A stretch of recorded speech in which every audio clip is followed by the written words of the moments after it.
بەو شێوازە بەڕێوەیەکە کە ئێمە لە مجتەمەع و لە کۆمەڵگای خۆمانە کە زۆرمان لەم چوارچێوەیەدا پرۆسی هاوسەرگیری ئەنجامەدا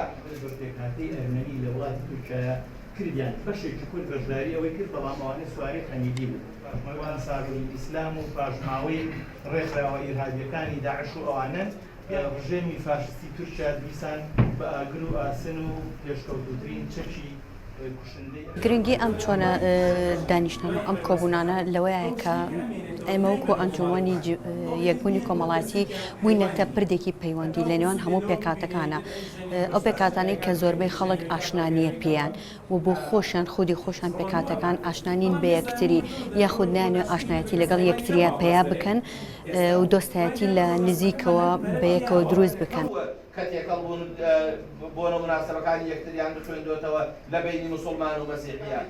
بە هەمان شێوە ئەو پێکەوە ژیانە بۆ مێژووی هەرێمی کوردستان شاناز بووم دیدارە سپاس بۆ ئێوەش دەستان خۆش بێ و سەربەرز بە پێکهاتەکان کراوە ئینجا بەرامبەر ئێمە وەکو ئەنجومەنی یەکبوونی کۆمەڵایەتی لەم ڕۆیە دانیشتێکمان کردووە لە بە ئامانجی پێکەوە ژیان بۆ هەموو پێکاتەکان لە شاری سلێمانی کە دانیشتەکەشمان لە کەمپی ئاشتی لای برایە زێدەکانمان و ئومێدەوارین کە ئەم جۆرە دیدارانە و ئەم جۆرە کۆڕانە بۆ پێکهاتان لێمان خۆشە ئێمە پێکهاتەکانی هەرێمی کوردستان خۆیان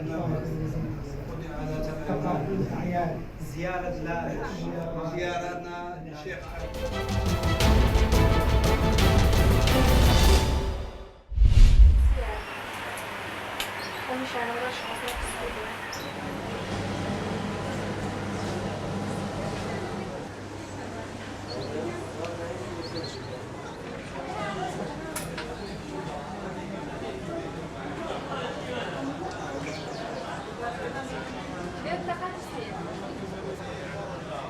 بازاری زی و وردە خەریکە باشە بێت بەرەو باشترچەی خەڵک زۆرتر گرنگی بە زیوەکەدا تازەر دەکەن ئەوانەی کە گەنج ژنوویەنە ئەم شارەوە بە تایبەت تەلەبەکان کە تەلەبەمان زۆرە لە ڕووی ئەم جامیعە و پەیمانگەکانەوە کە یەنە هەڵەبجە ئەوانە زۆر خواستیان لەسەر زیوە.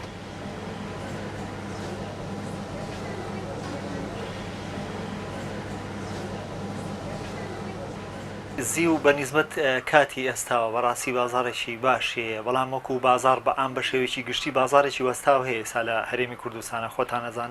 بە بۆنی هەنێ زروفەوە بەڵام وەکو زیو بازاری زیو ئێستا بازارێکی زۆر باشی هەیە پێشتر وانە بوو من ئەوەی خۆشتان نەزاننەوە تقریباً 15 ساڵێکە خەریکی ئەم ئیشەم سەرەتا کەس بوو ئەم ئیشە لە کوردستانە بەڵام ئێستا لە بری ئاڵتون خەڵکێکی زۆر هەیە ئاڵتونی هەیە بەڵام ئاڵتونەکە ناکا بە خۆیەوە زیوەکە بەکارێنێت.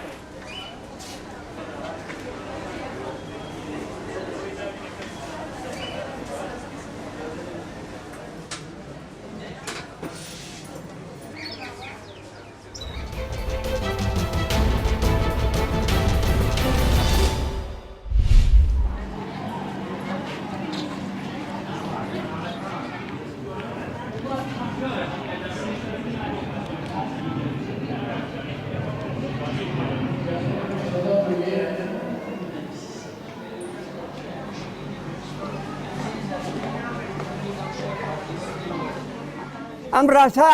ئاسنگەرخانە بوو مزگەرخانە بوو کشیە لە بەرەو دایلی ڕووی تۆ بوو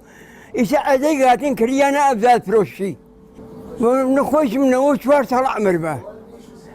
هەم لێرە لەم دوکانە بووگەم 75 ساڵە هەم لێرە